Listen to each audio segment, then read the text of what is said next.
If you are like my clients, executives, project managers, middle managers, marketing managers, going for those middle management and senior roles, it's really important to balance what you believe are the demands of ATS with the job postings, and how you apply needs to be well read for the human eye first and the bot second. Don't think that bots are unsophisticated and that they will fall for a laundry list of skills, because they don't fall for that anymore.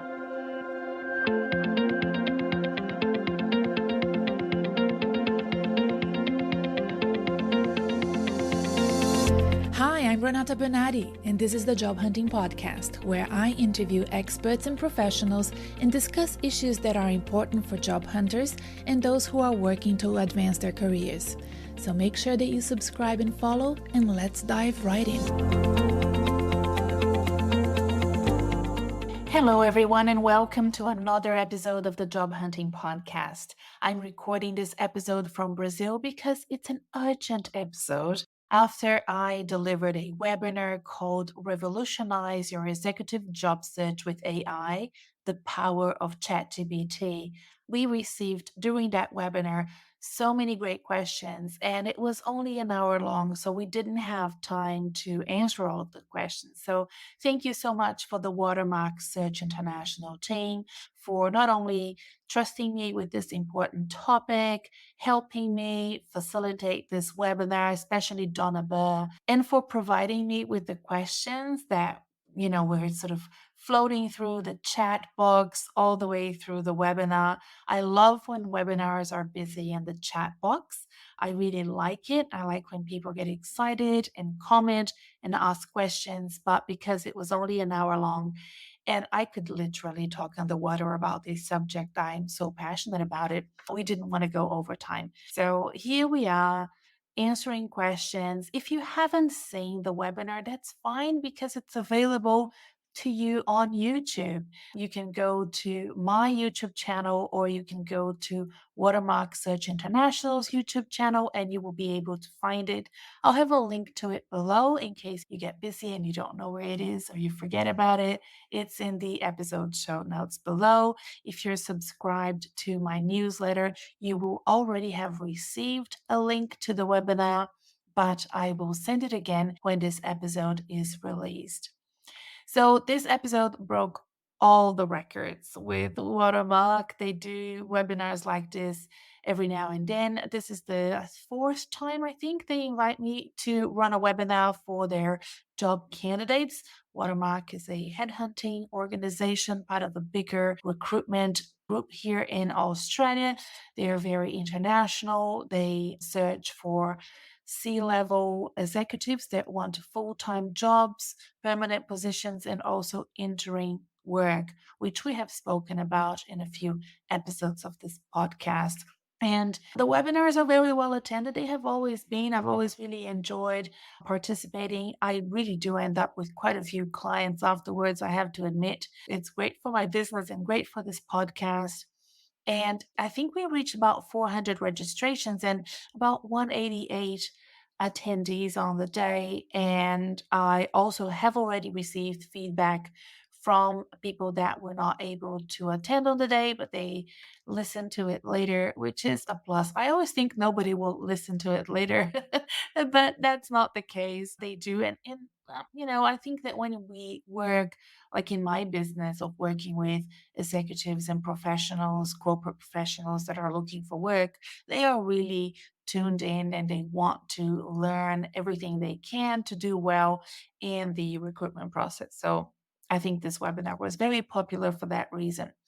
Attendees came from Australia, United States, and Singapore. Maybe they came from other parts of the world, but when we asked for them to put in the chat box where they were from, those were the three countries that came up. And the feedback has been amazing. It makes me so proud. You have no idea. I love reading feedback, I have to admit. And look, even if it's constructive feedback, please do send. But I only received very, very positive feedback all the way through the presentation, the webinar. The chat was really lovely and positive. And then afterwards, I got like, I don't know, maybe 30 or more messages on LinkedIn thanking you for the webinar. And, I have a few here that I'd love to read to you. Please, indulge me. One said, really appreciate the invitation to this seminar. It was great. One of the best uses of an hour I have had for a long time, with a smiley face. And then the other one said, wow, thanks so much for the session on ChatGPT. This is one of the best sessions I have ever attended for many years. So informative and helpful. And, others said, I'm already using it. I used it to apply for a board position. I used to optimize my resume. So it's a delight. These are people that not only gave me feedback, they book consultations, they book LinkedIn audits. I have a few private coaching clients as well after that webinar, and a few more that are still thinking about it, but I have my fingers crossed that they will convert and work with me, because these are the ideal candidates, people that are really interested in their careers, people that want to work with me, that understand the value of not only AI and ChatGPT, but working with a coach. So fantastic. Now, let me take a sip of water. As you know, this podcast is really cash. And for that reason, I must admit, I'm recording with a dodgy microphone. So if the quality of this episode is a bit down, you know why. I'm actually speaking very close to this microphone because I don't trust it. And, we'll just keep on going, and I'll see later what to do about it. Camille will have to do a lot of work with the editing to make it great. But because I am overseas visiting my family and working here for my parents, I forgot to bring my microphone. That's the reason why I'm working with this not so good one, but let's keep going. So what we did during that webinar was we did a poll right at the beginning asking, have you used AI to assist in your job search prior to this webinar?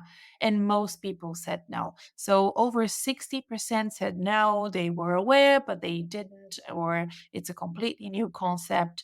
Only 8% said yes extensively. And then we had 29% that said yes, but only a few times. By the end of the webinar, we did a second poll, and 94% said that yes, they feel confident, they feel like they can do it, even if they need a little bit more practice. So we had two different answers, and 94% said yes, they would definitely use ChatGPT and they felt more confident about it following the webinar. 6% said no, not sure yet, or said no, I will not use it. I feel uncertain. So I find that this is an amazing use of an hour for me and for the participants. So I'm so happy that I dedicated this time to help so many professionals, and thankful to Watermark for providing me with the platform to reach out to what really is ideal candidates for my services and for this podcast. I hope you're listening. If you're new, hello, nice to have you here. I think we have about 400 new listeners and subscribers this past month. About half of it came, or less than half, I think about 100. 100 came from that webinar, and the other 300 came from elsewhere. So, if you haven't watched the webinar yet, go to the link available in the episode show note and have a look, because, I did it with a lot of care and thinking of you, thinking of this audience from the Job Hunting Podcast. All right. So we have quite a few questions. I forgot to count them, but I think there's about 14. Let's go quickly, right? And guess what? I asked ChatTBT to help me answer two of them. And if you haven't listened to the episode where I interviewed ChatTBT, I will put a link to that in the episode show notes as well. It's quite fun. And ChatGPT was a wonderful guest of the Job Hunting Podcast a few episodes ago. And that kind of prompted this conversation with Watermark, and the webinar came from that conversation and that episode of the Job Hunting Podcast. So ChatGPT is now, an ongoing guest of this podcast here. So first question is an interesting one, quite a quick one for me to answer. Have you found a big difference in the quality of the output between ChatGPT and Google Bard? Would these responses from ChatGPT be generic and provide everyone with the same responses? So, okay, let's talk about Google Bard first, okay? The big difference between ChatGPT and Bard is their language model. The way that they were created is empowered is very different. ChatGPT uses what they call a generative pre-trained transformer for ChatGPT 4. And it means that it was pre-trained up to September 2021. Bard is different. It has a language model for dialogue applications and it's learning ongoing. So ChatGPT was developed also by OpenAI, which is an organization, while Bard was developed by Google, which is another organization. So they are sort of different, but you can try to do the same thing with both and see which one comes back with the better answer. I have mostly used ChatGPT. I have not used Bard with my clients. I have not used Bard for my job. I have not used Bard much at all. I decided to get very, very good at ChatGPT, train for it, use it, and practice with it. And I am really enjoying the information and the output that it's providing my business and my clients job applications and career needs. So because Bard has this up-to-date information, it's not pre-trained like ChatGPT. What I hear is that it struggle with information from time to time. It commits errors more often from time to time. So this is like information that you can read about online. It's not just me saying it. It's just what's being said at the time of this recording because you might be listening to this a few months from now and things will have changed. I find that ChatGPT, from what I hear and from what I get from it, has amazing answers, very fluent, and the writing and the context is really great. It's great. It's great for those ideations and creative work of copywriting, right? Some people do say that Bard's responses are more readable. And of course, because of the different language model, it may be more up to date, of course, because there's a limitation with ChatGPT with information that's up to September 2021. And at the time of the recording, we're in August 2023. But for now, I will continue to use ChatGPT. I have the paid version. We will talk about that later.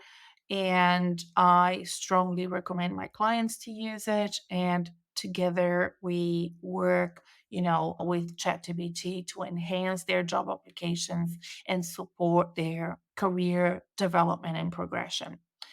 I use other AI tools as well, very, very often. So the other tools that I use are Loom, Loom. I use that very frequently with my clients. So if you're a client of mine, you will know what I mean. These are video answers. So I'm on call with my private clients when they work with me for 3 months, 6 months, 12 months. And I often, instead of writing emails back to them, if they have a question for me, I record a short video and I send to them. Loam then, with my video, creates a text, a version of what I said. It's usually spot on. Very rarely I have to do any editing of that text. And it creates also the timestamps. The timestamps that I have on my podcast. I have that for like 5-minute videos that I do for my clients. I also use another tool inside a subscription that I pay called Uber Suggest. Uber Suggest is a Neil Patel business. It's for small businesses like myself or big businesses also use Uber Suggest to enhance and optimize their websites. And it has an AI tool that is really good for the sort of work that I do, where I always need to be looking at topical hashtags that I need to add to my social media posts like LinkedIn. And then there is the AI tool inside the script, which is my podcast editing tool that creates my transcripts and generates a voice for ChatGPT, for example. From time to time, I make a mistake on my podcast. I hardly ever fix those mistakes, to be honest. But when I make a very big mistake, say, a name wrong, for example, I can substitute the word. So let's say instead of saying Mary, I said John. I can use the script to fix that. It knows my voice and it will update the transcript and it will update the audio file. Isn't it amazing? And it's AI powered and it's an amazing tool. A lot of podcasts use the script for editing purposes. So, of all of these other AI tools that I use, I would recommend Loom for job seekers if you are the sort of candidate that needs to do video answers or video responses to job applications. And I have senior executives that have to send videos out as a first step with their application process. So, yeah, Loom is a good tool to consider, and I'll have a link to it in the episode show notes if you want to test it out. So, in fact, we do have a question here as well about the fact that ChatGPT is time fenced. That means that it does not access data after 2021. So, what does that mean? It means that even though OpenAI has made great improvements to ChatGPT with the ChatTBT 4 instead of the 3.5, which is freely available, it still has that limitation of the data set of the training, the pre-training that ChatGPT received being cut off at September 2021. And it does not have experience or information that was created after that. And you can test out ChatGPT and ask for, let's say, list the big events that happened in 2022. It will not be able to provide you with that information. ChatGPT has this a vast amount of information and data, but only up to September 2021.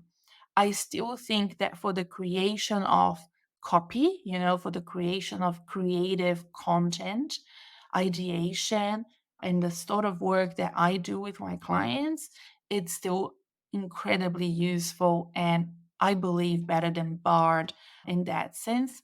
You know, make sure that you keep an eye on what's happening because things are moving very fast. And if you're listening to this episode months and months from now, from the recording time, which is August 2023, things could have changed.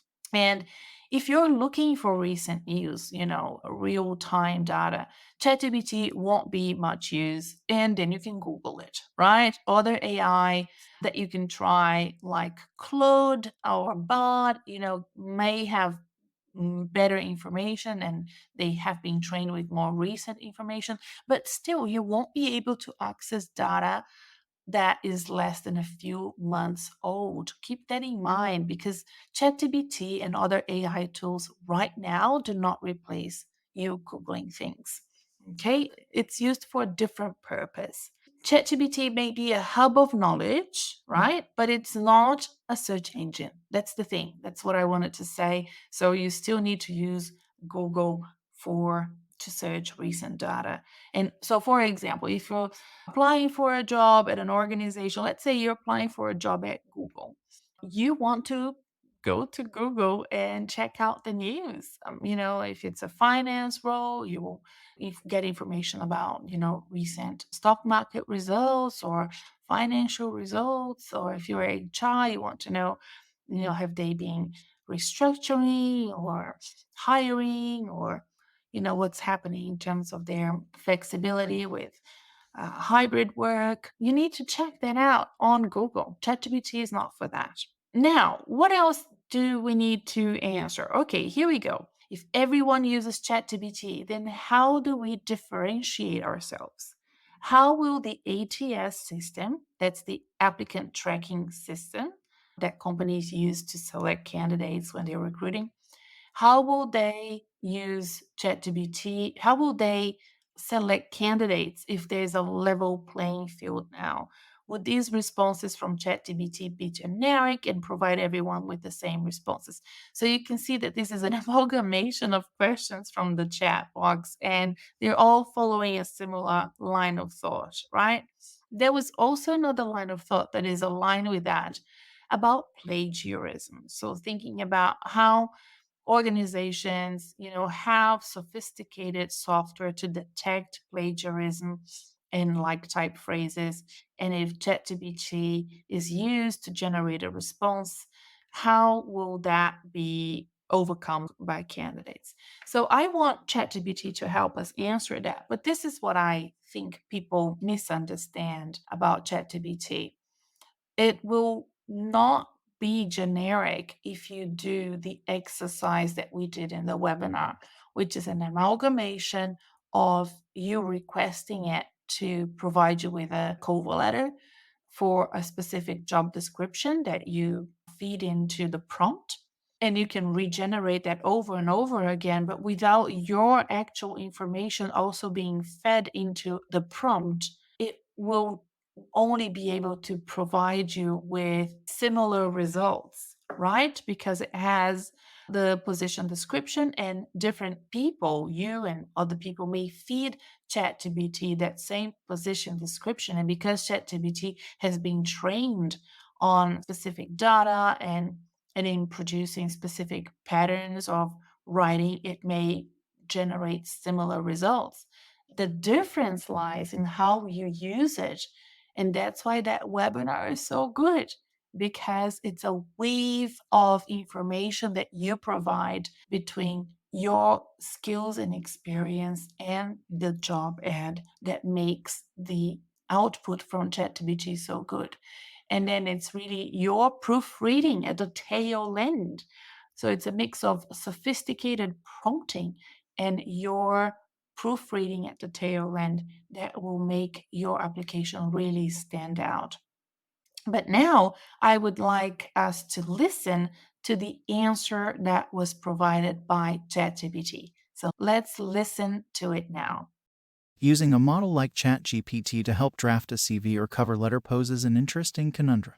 Given that ChatGPT has been trained on a vast amount of data and produces text based on patterns it has observed, there's a possibility that other users posing similar queries or prompts to the model might receive similar or like type phrases in response. Here are some points to consider. 1. Similar prompts may yield similar responses. If multiple job candidates provide similar or nearly identical prompts to ChatGPT, they might get similar outputs. For instance, if two users both ask, "How do I describe my project management experience on a CV?" there's a chance that the model will generate similar language or structures for both users. 2. Sophistication and diversity. However, GPT-4 and similar models are designed to produce a wide variety of responses. The breadth and depth of the model mean that even with similar prompts, it's possible to receive varied outputs. 3. User customization. Even if ChatGPT provides an initial draft or structure, most users will modify, tweak, or adjust the provided content to better fit their unique experiences and voice. This customization should reduce the likelihood of identical or near identical content appearing across multiple CVs or cover letters. 4. Relative rarity. While ChatGPT and other AI writing models are becoming more popular, not all job applicants will use them. Many applicants will still draft their CVs and cover letters manually, which introduces a lot of variability. 5. Ethical considerations. Relying heavily on AI generated content for personal documents like CVs and cover letters raises ethical questions.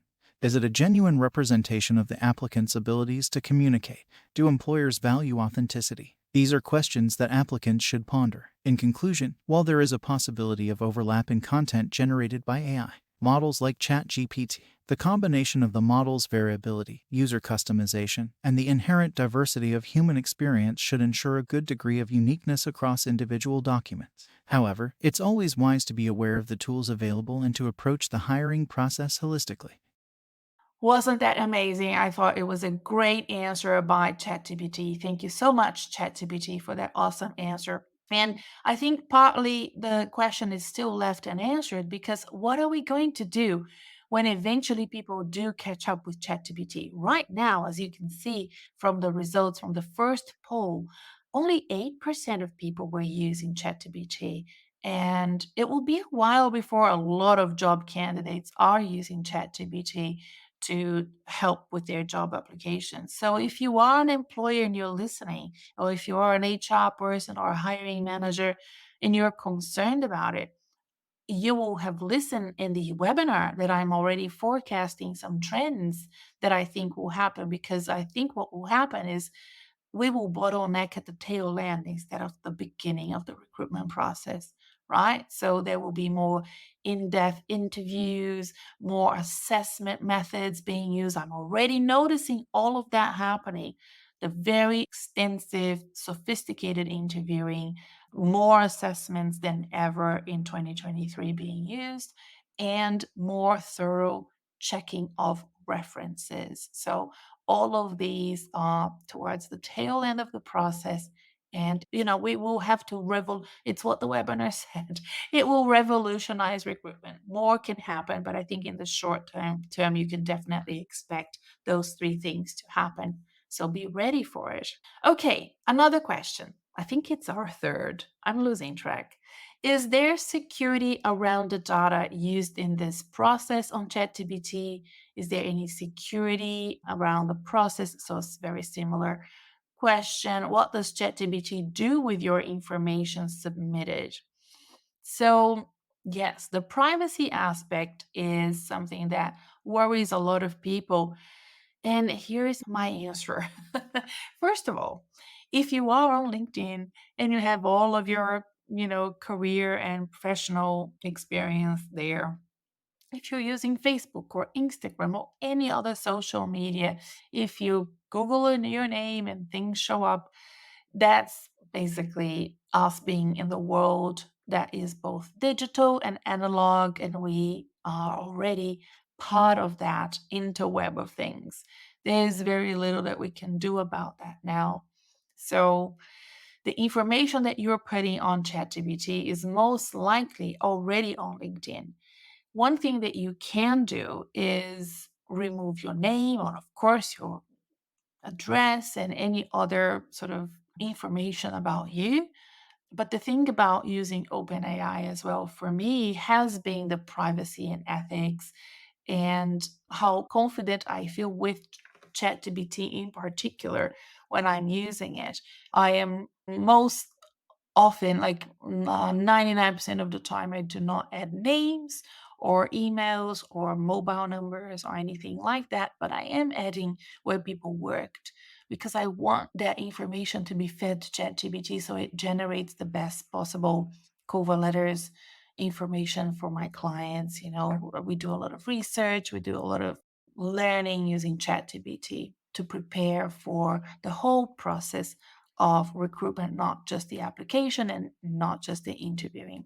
So, since it launched last year in 2022, ChatGPT has sort of struggled to convince people of that the privacy risk that it poses is not bigger than the one that already exists if you are on social media and if you are on LinkedIn, for example. And part of ChatGPT's code of ethics includes the limitation around the use of the information that's fed there.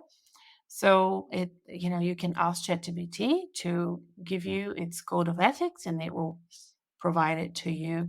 So I'm not going to go through it here. If you want ChatGPT to give you information on other people, that's not going to happen. So you can test that out as well. And even if you mention some personal information on ChatGPT, you can delete it later. You can delete any ChatGPT conversation.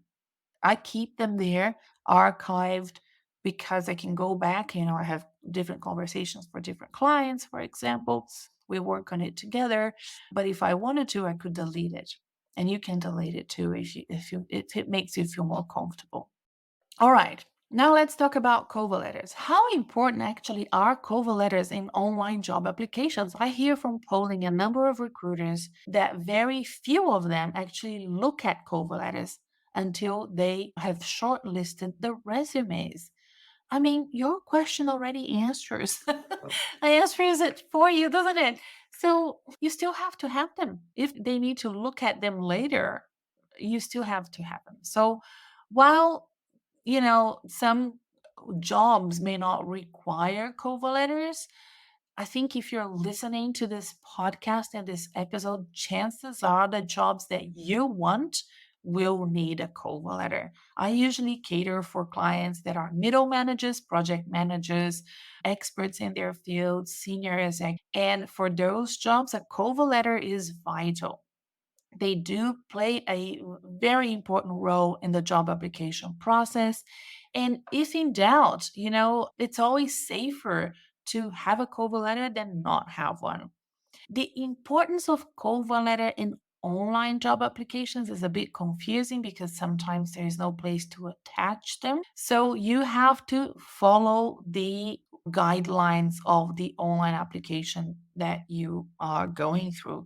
Sometimes the cover letter is not exactly a cover letter, but a series of questions that is asked of you during that online job application. So, depending on the industry, the role, it may look different, but you still need to think through, those answers, because all that has changed is the way that that information goes through an online application system rather than a cover letter that you put together. So, have a look at what the guidelines are for the specific application that you are applying for. And then, what I know from talking to recruiters is that some of them read the cover letters first and then the resume. Some of them read the resumes first because they have too many resumes and they need to make sure that the resumes fit the assignment that they received from the client, and then they will look at the cover letters later. But for all of my clients, not a single one has applied for a job without a cover letter. I will now ask ChatGPT to provide you with a list of recommendations. So, ChatGPT has written an advice for job seekers when it comes to cover letters that I thought was really great. I was just curious to know what it had to say about it. So, I will now pass it on to ChatGPT to answer that part of the question for you.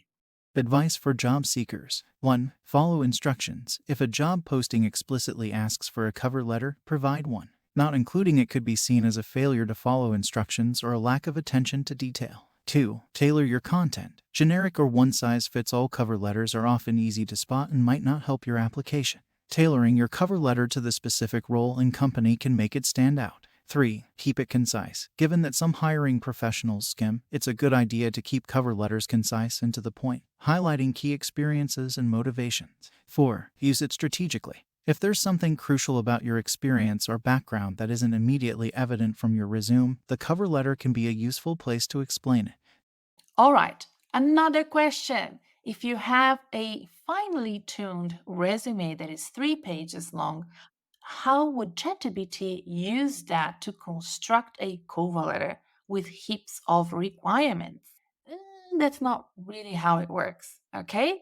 So you need to prompt ChatGPT in different ways, step by step, to get to a cover letter that is a good match for your resume, which means your skills and your experience and your professional background and the job ad.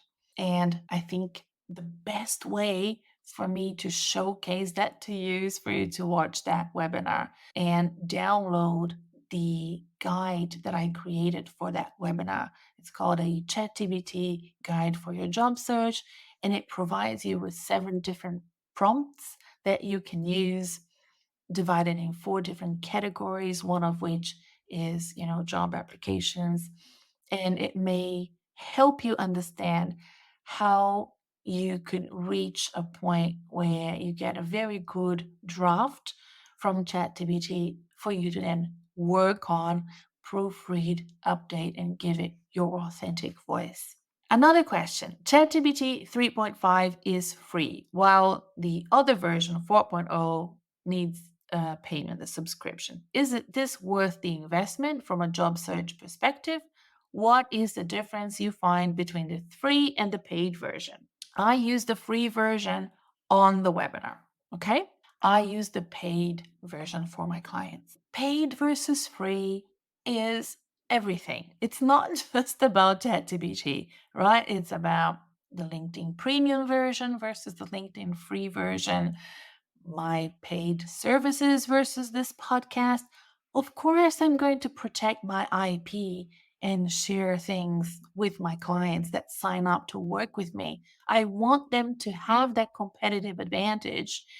And also, that's how I make a living. I love doing this podcast and educating you on the importance of career understanding, career readiness, and the importance of investing in your career. But the sweet spot and all the cherry on the tops are behind the firewall of my paid services. And for that reason, I strongly believe that ChatGPT 4 is a much better version than 3.5.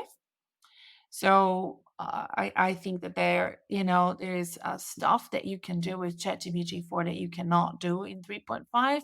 Things like the word count and the ability to do more detailed instructions.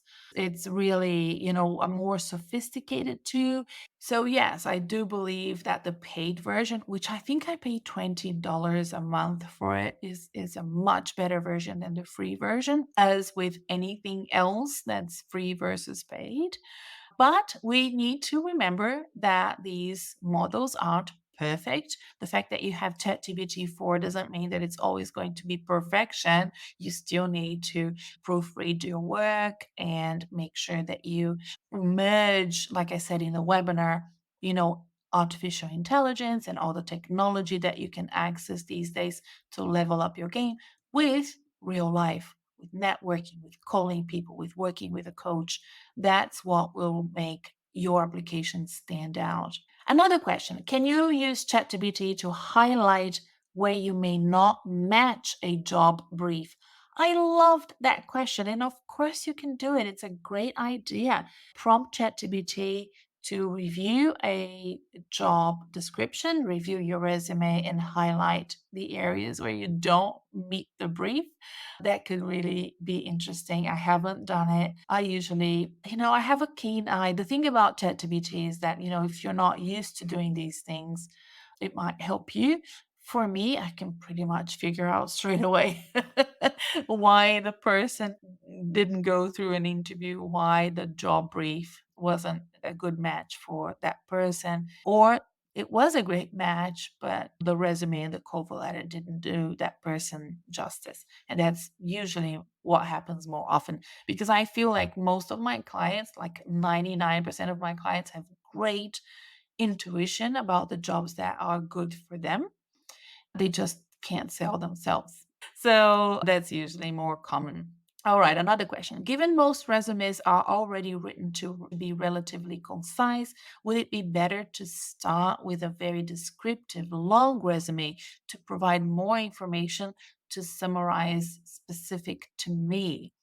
Yes, I understand the question. So, do you want to feed ChatGPT with more descriptive, long information? Yes, I think that that should be much better. I'm lucky that I'm based in Australia and our resumes are much longer than the resumes in the US. I have been helping clients in the US using ChatGPT. We haven't had to sort of rewrite resumes. So, yes, that could be a good idea if you have a long draft resume and you haven't written a concise version yet. Prompt GPT with that. But remember that ChatGPT has a word limit. So if it's too long, if you're an academic and you have like a 20-page resume, even a 10-page resume, then that may be too long. Okay. Academics often have long resumes, everyone, if you didn't know that. All right, another question. What are your thoughts regarding including long lists of basic skills within CVs for positions? It seems necessary for bots and ATS, but looks like overkill to human recruiters. Well, great question. On the day, a recruiter from Watermark, Jacinta Willen, who has been on this podcast a couple of times, 3 times, in fact, she wrote, rather than a laundry list of skills, we prefer you highlighting several key problems you have solved. This can showcase the skills you have in a way that gets better cut through. I 100% agree with Jacinta. My resume template that I have with my clients is very unique and very much based on what I think good recruiters want to see. I never liked and never used a laundry list of basic skills on CVs. I think they're a waste of time. I think that they are not even good for bots and ATS. ATS systems now are very good. They're better, they're sophisticated. I have interviewed a few founders of ATS software, so go back and listen to those interviews. I will list a few of them below. I don't think that they fall for that anymore. So I don't recommend. I also asked ChatTBT to answer that for you. I was really interested in what it had to say and I liked the answer. So here it goes. Let's listen to an answer from ChatGPT on should you use a laundry list of skills in your resume. A ChatGPT, including long lists of basic skills on CVs, especially for senior positions, is indeed a debated topic in the world of recruitment and job applications. Here are some points to consider. 1. A TS consideration. As you pointed out, applicant tracking systems often screen resumes based on keywords. Including certain skills can ensure your resume passes the initial ATS filter, especially if those skills are listed in the job description. However, ATS algorithms have been growing more sophisticated and can often differentiate between essential qualifications and mere keyword stuffing. 2. Perception of overkill. Listing basic skills can come across as filler or unnecessary detail, especially for senior roles where certain skills are assumed. A senior executive listing Microsoft Word as a skill might seem out of place unless it's relevant in a very specific context. 3. Focus on relevant skills. For senior positions, it's essential to highlight advanced, niche, or leadership-related skills that are pertinent to the role. Basic skills can be de-emphasized or even omitted unless they're explicitly mentioned in the job posting. 4. Space consideration. CV real estate is precious. Every line should add value. Instead of filling space with basic skills, consider expanding on significant achievements, leadership roles, project outcomes, or other experiences that demonstrate your capacity in the senior role you're targeting. 5. Context matters. In some industries or roles, even senior positions might require emphasizing certain basic or foundational skills. For instance, a senior position in a rapidly changing tech domain might require highlighting proficiency in a range of programming languages, even if some are considered basic within the industry. 6. Presentation. If you do decide to include a broad skill set, consider how it's presented.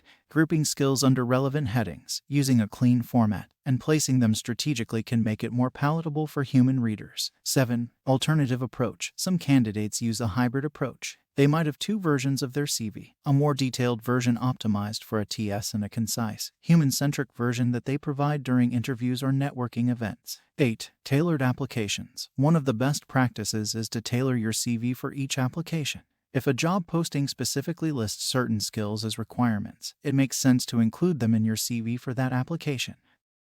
I showcase ChatGPT's answers, everyone, because I really want you to see that the pre training it has received, even if it's up to September 2022, is very much in line with best practices, with what recruiters and career coaches like myself believe is the best recommendation and advice for you. So, the general trend is leaning towards you being concise, intentional, achievement focused, especially if you are like my clients, executives, project managers, middle managers, marketing managers, going for those middle management and senior roles. It's really important to balance what you believe are the demands of ATS with the job postings, and how you apply needs to be well read for the human eye first and the bot second. Don't think that bots are, let's say, unsophisticated, right? And that they will fall for a laundry list of skills, because they don't fall for that anymore. Maybe a few years ago, but not anymore. Okay, here it is. The final question. What recruiter would read up 100 applicants' cover letters with 500 to 600 words, plus a resume of 800 to 1,000 words? I didn't understand this question. I didn't know if it was a joke or if it was funny or being cynical or it was genuine. But that's exactly right. Recruiters don't have time to do this anymore. And that's why ATS systems are so important for recruitment in the modern world, right? Making sure that you are fair with 100 applicants that really want that position, that one position that you have, is important, and developing more and more sophisticated technology that can read and select. I mean, lots of you will be cynical about this and roll your eyes and say, oh, I was perfect for that job and it didn't pick me and I wasn't shortlisted. Well, one more reason for you to try ChatTBT and use it, because it will be an objective tool to select from what your resume all of the things that the job description is asking for, and provide you with a job application that is more likely to go through the ATS system successfully. It may be that it will bottleneck you towards the end of the recruitment process, like I said, with more thorough interviews, with more thorough referral checks and assessments and so forth. But I do believe that recruiters really do need ATS, and that we as candidates, job candidates, need ChatGPT and other AI tool to match that technology and the advancement that's happening in recruitment. I hope you liked this episode of the Job Hunting Podcast, answering all the questions that I received during the webinar about using ChatGPT for job seeking.